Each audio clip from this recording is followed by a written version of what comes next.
नमस्कार दोस्तों, NN classes में आपका स्वागत है। जैसा आप जानते हैं यूके ट्रिपल एससी ने अपना कैलेंडर जारी कर दिया है और इसमें उत्तराखंड वन दरोगा जो 2025 में जो परीक्षा होनी है वो होनी है 20 अप्रैल 2025 को।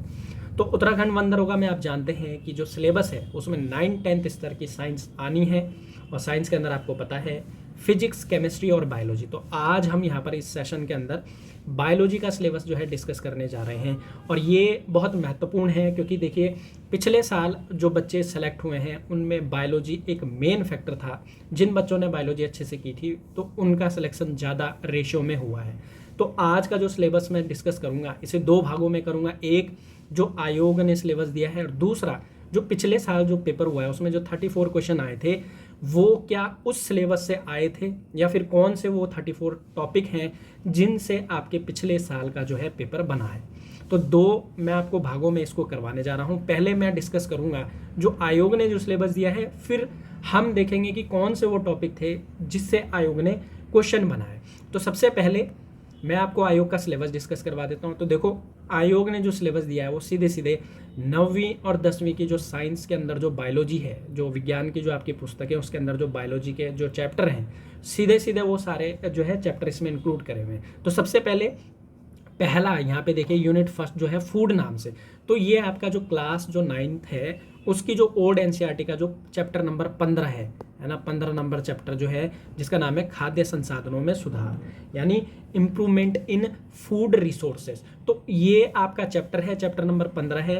हिंदी वाले देख लेना, खाद्य संसाधनों में सुधार नाम से चैप्टर है और इंग्लिश वाले मैंने आपको बता दिया कि इम्प्रूवमेंट इन फूड रिसोर्सेज। तो इसके अंदर क्या चीज़ें आपको पढ़नी है। तो देखो पूरा चैप्टर आपको बहुत अच्छे से कर लेना है, लेकिन सिर्फ एनसीईआरटी से इसमें काम नहीं बनेगा, थोड़ा सा आपको डीप लेकर जाना पड़ेगा। जैसे देखिए यहाँ पर plant and animal breeding and selection for quality improvement and management, तो ये पूरा एक टॉपिक है। तो इसके अंदर आप जानते हो जैसे प्लांट और एनिमल में ब्रीडिंग का, यहाँ एनिमल ब्रीडिंग का मतलब यहाँ पर है जैसे आपने देखा होगा कि बहुत सी हमारे पास जो है हाइब्रिड नस्लें होती है, जैसे गाय की होती हैं, है ना, जैसे हॉलिस्टीन फ्रीजियन है। इस तरीके की जो नस्लें हैं जो दो स्पीसीज के क्रॉस से जो है नई बनाई गई है। साथ ही साथ प्लांट में भी ऐसी ही चीज़ें हैं, यानी प्लांट के बारे में आपको पढ़ना है। थोड़ा सा आपको जो है सीरियल क्रॉप्स भी पढ़ लेने हैं बेसिक से, ठीक है। तो जबकि ये एनसीईआरटी के अंदर नहीं है बट आपको थोड़ा सा इसमें डीप लेकर चलना पड़ेगा क्योंकि होता क्या है पेपर में थोड़ा सा डीप क्वेश्चन आ जाता है तो आपका क्वेश्चन वहाँ पे गलत हो जाता है। तो इसका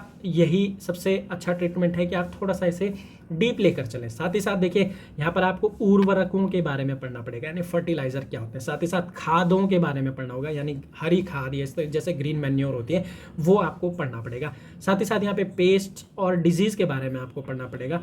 पेस्ट और डिजीज़ किससे संबंध में, जैसे प्लांट में कौन से डिजीज़ होती है उस और कौन से पेस्ट जो है कीट जो है उसमें इफेक्ट करते हैं, उनके लिए कौन से पेस्टिसाइड्स यूज होते हैं, बेसिक आपको इसमें पढ़ना पड़ेगा। साथ ही साथ जैविक खेती। तो कहने का मतलब है सबसे पहले आपको अपना चैप्टर नंबर 15 बिल्कुल बाय हार्ट याद करना पड़ेगा ताकि अगर वहाँ से कोई क्वेश्चन बनता है तो आपको दिक्कत ना हो। तो बहुत देखिए लगता चैप्टर बहुत ईजी है वो, लेकिन उससे क्वेश्चन बहुत बेहतरीन बन सकते हैं।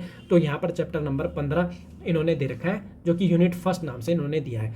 अगला जो यहाँ पर जो यूनिट है, unit number 3 organisation in the living world, है ना, ये भी क्लास 9th में जो है चैप्टर है ना, जिसमें जो कि जीवों में विविधता यानी बायोलॉजिकल डाइवर्सिटी। तो इसके अंदर क्या चीज़ें आपको पढ़नी है। तो सबसे पहले इसमें देखिए यहाँ पर जो है जो टॉपिक जो शुरू होता है वो होता है क्लासिफिकेशन से, है ना, साइंटिफिक नेमिंग और हायरार्की। यानी जैसे आप जानते हो हम लोग बहुत पहले से इसको पढ़े, जैसे फाइलम होता है सबसे बड़ी जो है यूनिट होती है क्लासिफिकेशन की, है ना। तो ये सब चीज़ें आपको जो है क्लासिफिकेशन की जो आपकी कैटेगरी है वो आपको पढ़ना है। साथ ही साथ यहाँ पर आपको बेसिक साइलेंट फीचर पढ़ने हैं, किसके, बैक्टीरिया के यानी जीवाणु के। थैलोफाइटा के बारे में पढ़ना है, ब्रायोफाइटा के बारे में पढ़ना है, टेरिडोफाइटा के बारे में पढ़ना है, जिम्नोस्पर्म के बारे में पढ़ना है, एंजियोस्पर्म के बारे में पढ़ना है। तो ये तो प्लांट वाला हो गया।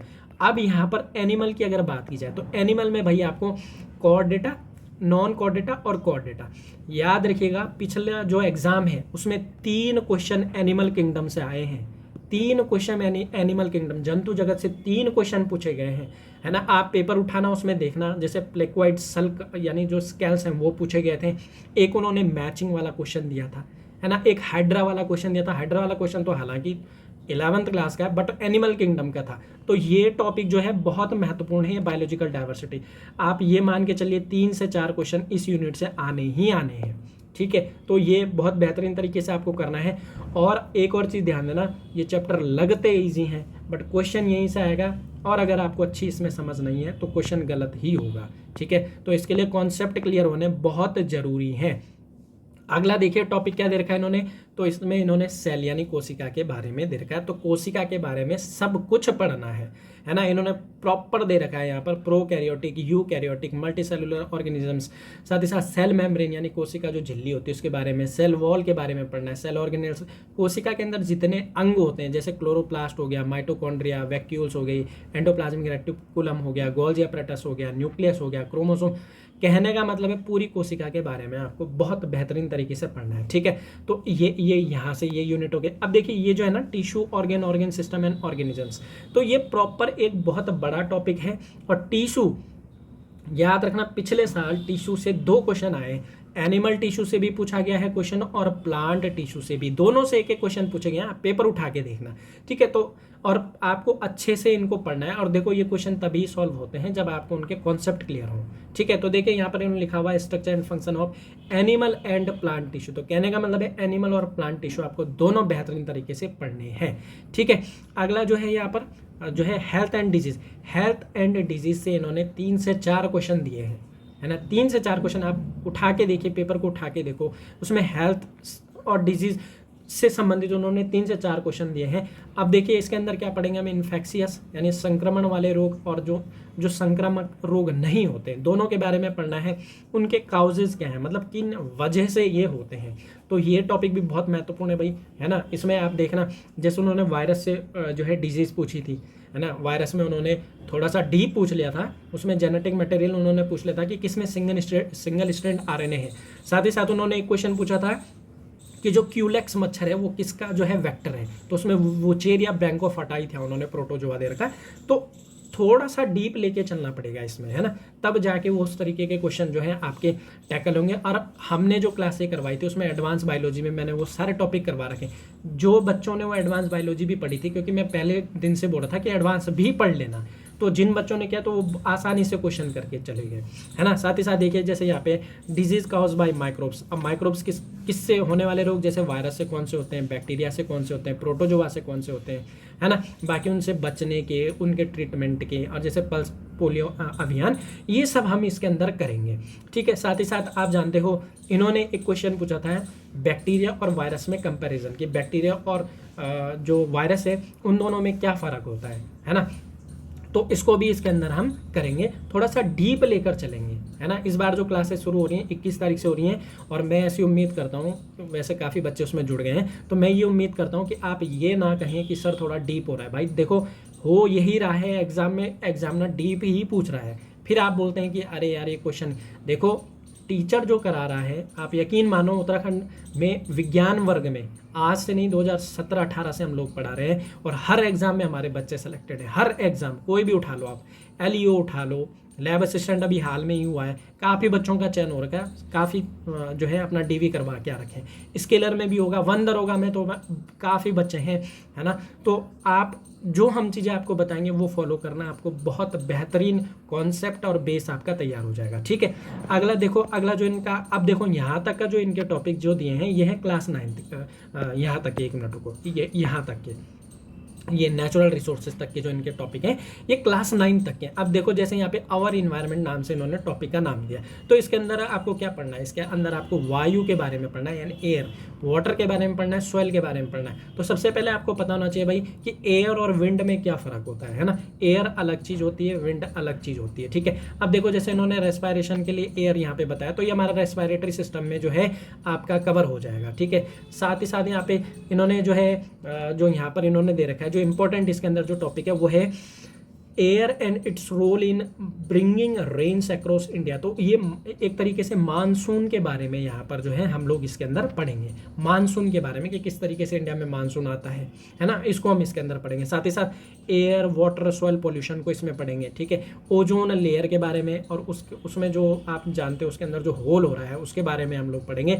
साथ ही साथ बायो जियो केमिकल जो साइकिल होती है, जैसे वाटर साइकिल है, ऑक्सीजन साइकिल है, कार्बन नाइट्रोजन साइकिल है ना, तो ये प्रॉपर यहाँ तक का जो आपका जो टॉपिक है ये यहाँ तक है। ये 9th क्लास का है, 9th क्लास के जो चैप्टर हैं आपके पूरे साइंस के, है ना, तो वो आपके यहाँ पर पढ़ने हैं।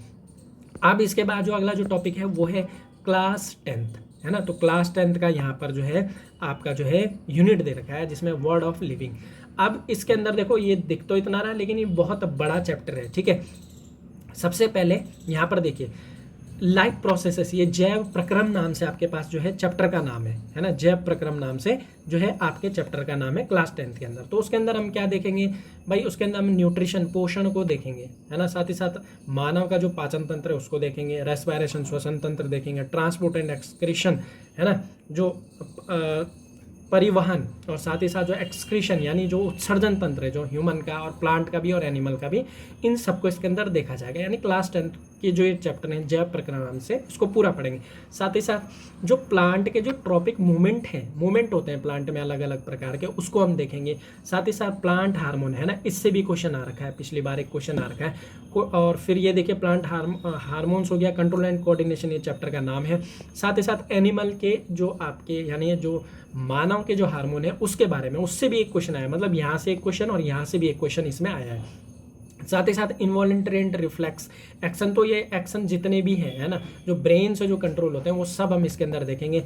नर्वस सिस्टम को पढ़ेंगे, है ना, एनिमल हार्मोन्स पढ़ेंगे। तो कहने का मतलब है क्लास 10th के अंदर ये पूरा चैप्टर दे रखे हैं, इसको देखेंगे। इसके बाद अगला चैप्टर जो इसके अंदर है वो है रिप्रोडक्शन यानी जनन। तो रिप्रोडक्शन में हम एनिमल और प्लांट दोनों को पढ़ेंगे, क्योंकि इन्होंने यहाँ से क्वेश्चन दे रखा है भाई, है ना, ए सेक्सुअल रिप्रोडक्शन से इन्होंने क्वेश्चन दिया था स्टेटमेंट वाला कि भाई कौन सा जो है ए सेक्सुअल रिप्रोडक्शन के संबंध में सत्य नहीं है, मतलब कौन सा ट्रू नहीं है, तो इसको हम देखेंगे, ठीक है। साथ ही साथ जो है फैमिली प्लानिंग के बारे में इसमें देखेंगे, है ना, HIV एड्स इसके बारे में देखेंगे। और बाकी ये इतना खास इसके अंदर नहीं, मतलब उसके अंदर इंक्लूड हो जाएगा। साथ ही साथ ये देखिए पूरा चैप्टर है भाई ये हेरिडिटी एंड एवोल्यूशन, मतलब आनुवांशिकी एवं जैव विकास, और इससे भी इन्होंने क्वेश्चन दिया था, एक मानव पूर्वज वाला दिया था। साथ ही साथ इन्होंने मेंडल के नियम से एक क्वेश्चन दिया था, और एक इन्होंने परागण से एक क्वेश्चन दिया था। तो देखिए ये पूरा चैप्टर है भाई, इसके अंदर हम प्रॉपर चीज़ें देखेंगे और थोड़ा सा डीप लेके चलेंगे ताकि आप क्वेश्चन में अटको ना, है ना।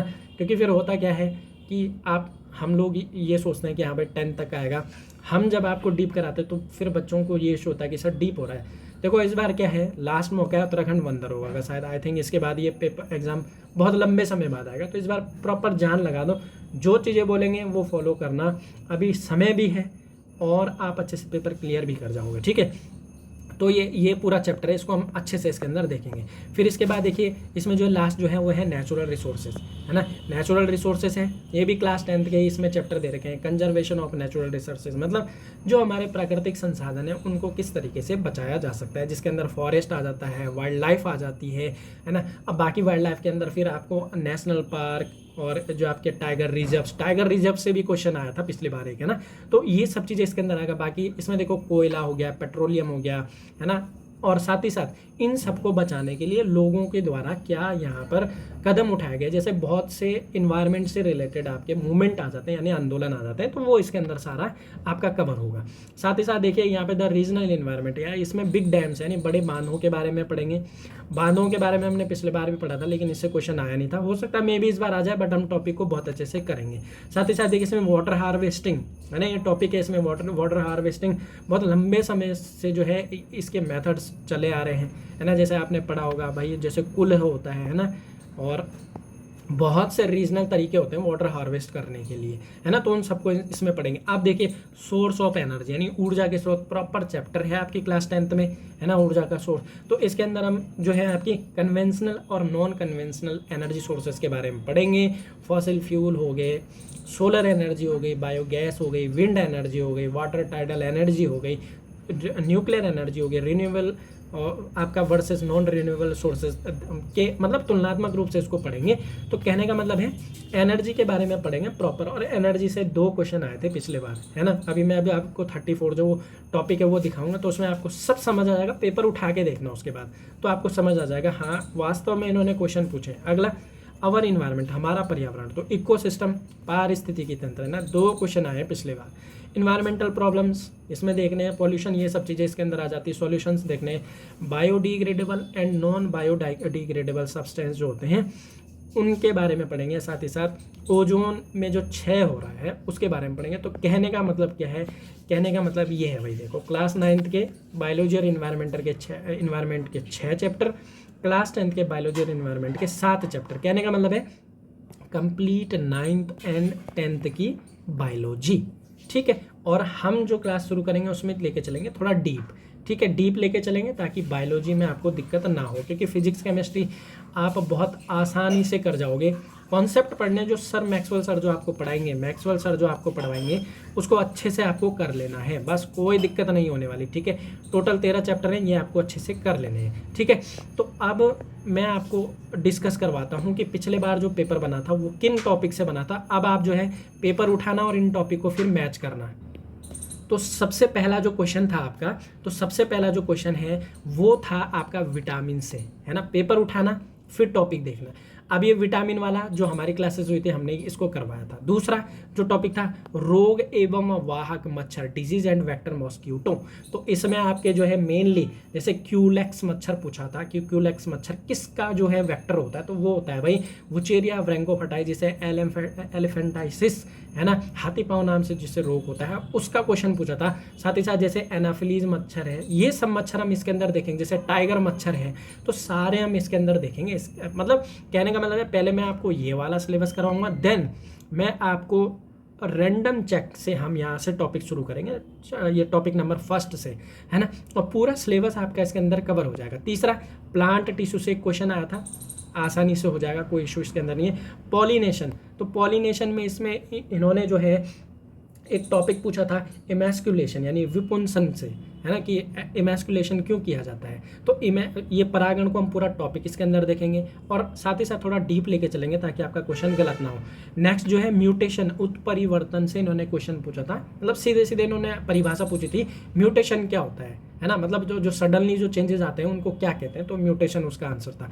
अगला बैक्टीरिया और वायरस का बेसिक इन्फॉर्मेशन पूछा था, है ना, जीवाणु और विषाणु के बारे में आपको बेसिक इन्फॉर्मेशन होना चाहिए कि जीवाणु और विषाणु में मेनली क्या फर्क होता है ना, और क्या इनकी प्रॉपर्टी होती है। तो उन्होंने एक क्वेश्चन स्टेटमेंट वाइज पूछा था। अगला ब्लड से इन्होंने क्वेश्चन पूछा था कि जो ब्लड क्लॉट होता है वो कौन करता है, तो प्लेटलेट्स उसका आंसर था, आपने देखा भी होगा। ये जो क्वेश्चन था राइबोज और डीऑक्सीराइबोज, तो ये 11th क्लास का था, इन्होंने स्ट्रक्चर इसमें पूछी थी, बट इसको कर लेंगे इस बार, ठीक है, क्योंकि देखिए टू दी सिलेबस जाना प्लस उसके साथ थोड़ा सा डीप चीज़ें इस बार जो है कंक्लूड करेंगे ताकि आपको इशू ना हो। अगला क्वेश्चन जो इनका था वो था टाइगर रिजर्व से, तो आसान क्वेश्चन था, इसमें कोई इशू नहीं था। अगला था लैंगिक जनन यानी सेक्सुअल रिप्रोडक्शन से इन्होंने क्वेश्चन दिया था, मतलब लैंगिक जनन के बारे में इन्होंने 4 स्टेटमेंट दे रखे थे और फिर पूछा था कि कौन कौन से स्टेटमेंट सही है। आप पेपर उठा के देखना, आपको सब चीज़ें समझ आ जाएगी। इसके बाद ब्रेन से रिलेटेड एक क्वेश्चन था कि मतलब जो लाइट और जो साउंड के लिए जो हमारे रिफ्लेक्स होते हैं नेक के, वो कहाँ से कंट्रोल होते हैं, तो वो ब्रेन के मिड ब्रेन से होते हैं ना, जो हमारा मध्य मस्तिष्क होता है उससे होता है, तो ये क्वेश्चन था। अब यहाँ पर जो है एनिमल किंगडम से 3 क्वेश्चन इनके द्वारा पूछे गए थे, ठीक है। तो एनिमल किंगडम बहुत इंपॉर्टेंट है और बहुत अच्छे से हम लोग इसको करवाते भी हैं। स्केलर में भी करवाया था आपको, पिछले 1 दरोगा में भी करवाया था। जिसने मतलब वो वाला एनिमल किंगडम पढ़ा होगा उसका एक क्वेश्चन हाइड्रा वाला वो थोड़ा सा आउट ऑफ द सिलेबस था, बाकी दोनों क्वेश्चन यहाँ पर आसानी से हो गए होंगे, कोई इशू ही नहीं हुआ होगा। अगला जो था हॉट स्पॉट, है ना, जो हमारे जैव विविधता जो उष्ण क्षेत्र होते हैं, बहुत आसान क्वेश्चन था, करवा रखा था, इसमें कोई इशू नहीं है। फिर मानव पूर्वज जो ह्यूमन एंसेस्टर्स थे, तो ये क्वेश्चन भाई 11वीं का था, 11th का क्वेश्चन था ये, लेकिन इस बार भी इसको करके चलेंगे, मतलब इसका प्रॉपर आपको एक जो हमने खुद से एक फ्लो चार्ट बना रखा है उसके माध्यम से इसको करवा देंगे। अगला जो है बॉडी फ्लूइड, शारीरिक द्रव्य, तो शारीरिक द्रव्य के अंदर क्या क्या आते हैं, तो भाई आपका प्लाज्मा आ जाता है ना, लिम्फ आ जाता है, और आपका जो है अंतर कोशिकीय जो तक इंटरस्टिशियल जो आपके जो फ्लूइड होता है वो आ जाते हैं, तो उसी का एक स्टेटमेंट इन्होंने पूछा था। फिर एंडेंजर्ड स्पीसीज इसमें पूछी गई थी, लीमर है ना, जो इधरी लीमर है उसके बारे में इसमें पूछा गया था। तो थोड़ा सा ये जो क्वेश्चन था ये थोड़ा सा डीप इनके द्वारा पूछा गया, क्योंकि बुक के अंदर ये आपको मिलेगा ही नहीं, है ना। जैसे ये क्वेश्चन है ये भी बुक के अंदर नहीं मिलेगा, ये आपको और ये हमने थ्योरी क्लासेस में समझाया भी था कि भाई बॉडी फ्लूइड के अंदर क्या क्या चीज़ें आती हैं, है ना। तो जो बच्चा देखो, अगर आप तैयारी कर रहे हो तो पहले दिन भी वही जोश रखना जो लास्ट दिन पेपर के दिन तक होगा, तभी सिलेक्शन होगा। इस चीज़ को ध्यान रखना, ठीक है। पूरे जोश के साथ इसमें जो है हम लोग पढ़ेंगे। अगला जो है इकोसिस्टम से क्वेश्चन थे, है ना, तो आसान क्वेश्चन थे, कोई इसमें इशू नहीं था। फिर डिजीज और टेस्ट, तो इसमें विडाल का इन्होंने पूछा था कि विडाल टेस्ट किससे था, है ना, तो वो आपको पता है टाइफाइड से। अमाइनो एसिड इन्होंने पूछे थे एसेंशियल और नॉन एसेंशियल, और देखो ये एनसीईआरटी 9th-10th में नहीं मिलेंगे आपको, ठीक है, लेकिन 11वीं 12वीं के अंदर हैं, और जो हमने एडवांस बायोलॉजी जो ऐड की थी उसके अंदर ये दोनों थे, ये क्वेश्चन था उसके अंदर, है ना। तो जिन्होंने एडवांस बायो पढ़ी होगी उनका जो है काम बन गया होगा। फिर प्लांट हार्मोन अच्छे से कर लेंगे। प्लांट हार्मोन हमने पिछले बार भी करवाया था, आया था क्वेश्चन और वो आसानी से हो भी गया था। फिर अगला जो टॉपिक था वो था एंजाइम से क्वेश्चन आया था, जैसे इन्होंने रेनिन पूछा था, रेनिन एंजाइम, टाइलिन पूछा था, मैच करने के लिए उन्होंने दिया था। तो जो बच्चा जिसने थ्योरी पढ़ी होगी वो आसानी से करिए होगा क्वेश्चन को। फिर virus disease and genetic material, तो वायरस डिजीज मैंने आपको पहले भी बताया था कि वायरस से होने वाले जो रोग थे उन्होंने पूछा था कि किसमें सिंगल स्ट्रैंड आरएनए होता है, तो इसका भी प्रॉपर हमने जो है इसका नोट तैयार हो रखा है, और ऑलरेडी वो हमारे पास था, बट ये था कि आउट ऑफ द सिलेबस नहीं जाएगा पेपर, तो लेकिन इन्होंने 5 से 7 question out of the syllabus फेंके, उस वजह से वो क्वेश्चन हुआ नहीं, और वो किसी से भी नहीं हुआ होगा, हो सकता है तुक्के से किसी से हो गया हो तो बात अलग है, बाकी उसके वो क्योंकि वो क्वेश्चन ही बीएससी लेवल का क्वेश्चन था, ठीक है। फिर मेगा डाइवर्सिटी, आपको पता है मैं कई बार आपको ये जो है थ्योरी क्लासेस में बता चुका हूँ कि ये भाई हमारी अर्थ है, ये 0 डिग्री आपके 23.5 डिग्री ऊपर और 23.5 डिग्री नीचे, है ना, कर्क रेखा और मकर रेखा के बीच में आपके मेगा डाइवर्सिटी एरिया होते हैं, और यही इन्होंने स्टेटमेंट वाइज जो है क्वेश्चन पूछा था। तो आसान क्वेश्चन था, इसमें कोई इतना इशू नहीं था। अगला जो टॉपिक था माइक्रो न्यूट्रिएंट्स थे, जो कि प्लांट्स के लिए इन्होंने पूछे थे, ठीक है, एनिमल में भी होते हैं प्लांट में भी होते हैं, तो इसको भी लेके चलेंगे। फिर इन्होंने पॉल्यूटेंट पूछे थे, जैसे कि कौन कौन से पॉल्यूटेंट जो हैं वो कंसिडर किए गए हैं, जिसमें NO2 हो गया, पार्टिकुलेट मटेरियल हो गया, SO2 हो गया, CO2 हो गया, ये सब चीज़ें इसके अंदर हम लोग करेंगे पॉल्यूटेंट्स के अंदर। फिर एंडोक्राइन ग्लैंड्स, इन्होंने क्वेश्चन बिल्कुल ही यहाँ पे घुमा दिया, इन्होंने सीधे इमेज दे दी थी किसकी, एड्रिनल ग्लैंड की, तो इसको भी हम इस बार जो है इमेज के माध्यम से करेंगे।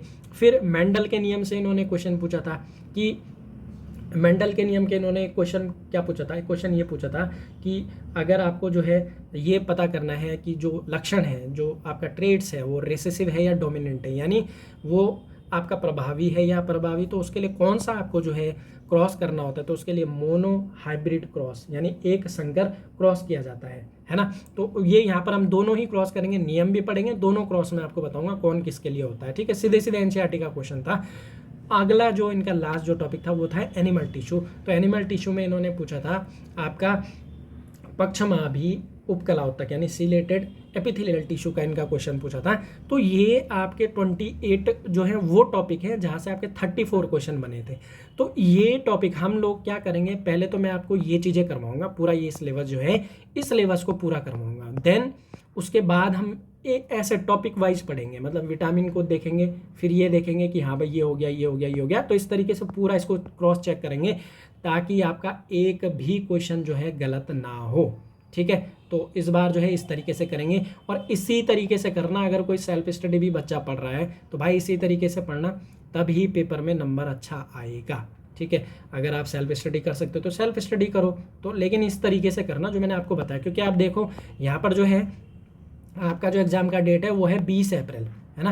तो 20 अप्रैल है, सिलेबस मैंने बायोलॉजी का आपका डिस्कस करवा दिया, इसी तरीके से पढ़ना है, 9th-10th पढ़ना है, थोड़ा सा ब्रॉड लेके चलना चीज़ों को, तो आसानी से पेपर में आप अच्छे नंबर जो है ले आओगे, कोई इसमें इशू नहीं आने वाली। बाकी हमारे साथ भी बच्चे काफ़ी जुड़ चुके हैं पीछे, मतलब जो हमारे पुराने बच्चे हैं, कुछ बच्चे जिनका सिलेक्शन नहीं हुआ वो भी जुड़ चुके हैं।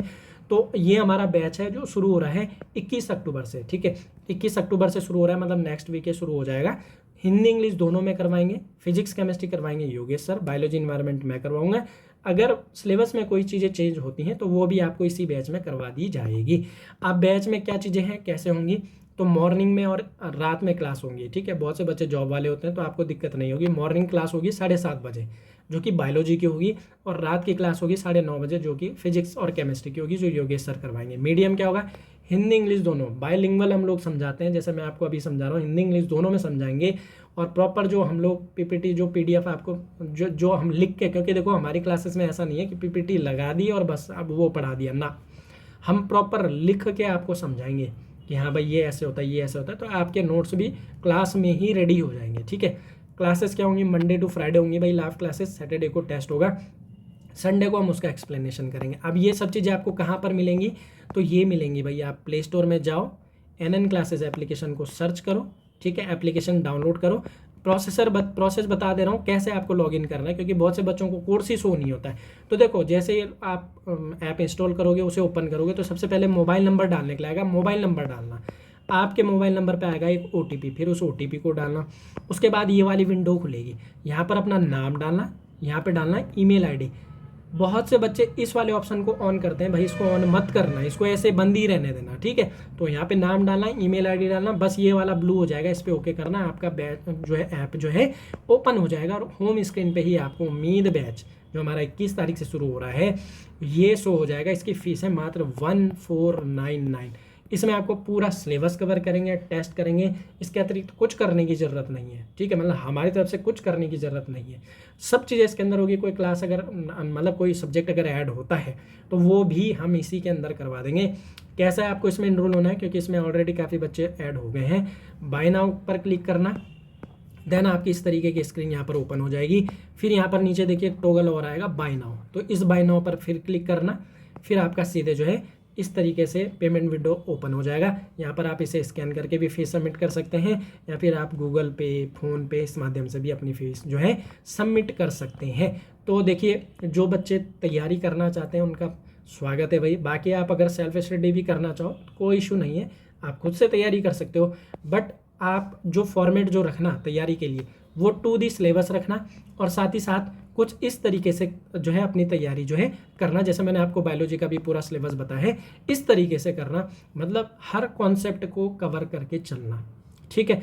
तो आप 101% अच्छे नंबर लेकर आओगे, ठीक है। तो ये बायोलॉजी का सिलेबस है, इसको हम लोग 21 तारीख जो 21 अक्टूबर है जो हमारी बायोलॉजी की क्लासेस चल रही हैं वो इसी मीडियम में हम लोग चलेंगे। मतलब पहले करवाऊंगा 9th, फिर करवाऊंगा 10th। तो जब ये पूरा सिलेबस हो जाएगा देन लास्ट ईयर जो पेपर बना है ये सारे टॉपिक फिर इनको क्रॉस चेक करते हुए चलेंगे, ताकि आप बहुत बेहतरीन तरीके से अपना हर टॉपिक जो है कवर कर पाओ। बाकी वीकली प्रॉपर टेस्ट होंगे, और बाद में जब सिलेबस खत्म होगा तो पूरे सिलेबस का भी टेस्ट होगा। तो कहने का मतलब है हम सब चीज़ें करवाएंगे आपको इसके अंदर, ठीक है। बस आप पढ़ने के इच्छुक होने चाहिए, हमारी तरफ से आपको कोई शिकायत नहीं मिलेगी। और एक और चीज़, अगर किसी बच्चे को ऐसा लगता है कि हाँ देखो क्योंकि होता है, मान लो 100 बच्चे अगर बैच में हैं, वैसे हमारे बैचों में 200-250 बच्चे होते हैं, मान लो अगर 200 और 250 बच्चे हैं और उसमें से अगर 1-2 बच्चों को समझ नहीं आ रहा है तो भाई ये बिल्कुल नेचुरल है, इसमें कोई समस्या नहीं है। अगर किसी बच्चे को नहीं समझ आता है तो भाई आप सेल्फ स्टडी करो, हम फीस भी रिफंड कर देते हैं, और नो क्वेश्चंस, मतलब हम कोई क्वेश्चन ही नहीं करते कि आप क्यों कर रहे हो, है ना। क्योंकि देखो अभी जिसको पढ़ना होगा वो थोड़ा सा दिमाग भी लगाएगा, है ना, क्योंकि आप जानते हो, है ना, बचपन में आप लोग हम समान जो है शिक्षा पद्धति से पढ़े हैं। मान लो एक क्लास है ना, टीचर एक है, बच्चे हैं 100। अब ये टीचर सबको मैथ्स पढ़ा रहा है, इन्हीं 100 बच्चों में से एक बच्चा आता है जो आता है फर्स्ट, और इन्हीं 100 बच्चों में से एक बच्चा आता है जो आता है लास्ट। तो कहने का मतलब है टीचर सबको समान पढ़ा रहा है, बट अब सबकी कैपेबिलिटी होती है कि कौन कितना और किस डेस्परेशन से उसको सीखने की कोशिश कर रहा है। तो ये चीज़ बहुत बड़ी फैक्ट है। तो इसी चीज़ के साथ आप लोग जो है जुड़ेंगे, बिल्कुल अपना पूरा आप 100% दो, हम भी अपना 100% देंगे, इसकी गारंटी हमारी है। और आप अच्छा परफॉर्म करोगे पेपर के अंदर। आप करके देखिए, ये फॉलो करके देखिए, क्योंकि अभी टाइम है हमारे पास 5 से 6 महीना, बहुत बेहतरीन तैयारी इसमें हो सकती है, ठीक है। तो चलिए फिर बायोलॉजी का सिलेबस जो है आपका यही है, इसको हम लोग करेंगे 21 तारीख से। बाकी आपके वीकली टेस्ट भी अब शुरू हो जाएंगे, और जो आपके सैटरडे संडे जो पेपर होते थे तो वो वीकली टेस्ट शुरू हो जाएंगे अब आपके इसी सप्ताह से। साथ ही साथ जो है सैटरडे को हम लोग बायोलॉजी का जो है वीकली टेस्ट करेंगे, और संडे को हम लोग यूट्यूब की बात कर रहा हूँ, संडे को हम लोग फिजिक्स और केमिस्ट्री का टेस्ट करेंगे। हर सप्ताह अगर जो बच्चा सेल्फ स्टडी कर रहा है तो वो वहाँ से चेक कर सकता है, क्योंकि हमारा बेस जो है यही होगा सिलेबस। ठीक है, तो चलिए फिर आज के लिए इसको यहीं पे ख़त्म करते हैं। मिलेंगे आपको फिर हम नई इन्फॉर्मेशन के साथ, तब तक के लिए धन्यवाद। जय हिंद, जय उत्तराखंड।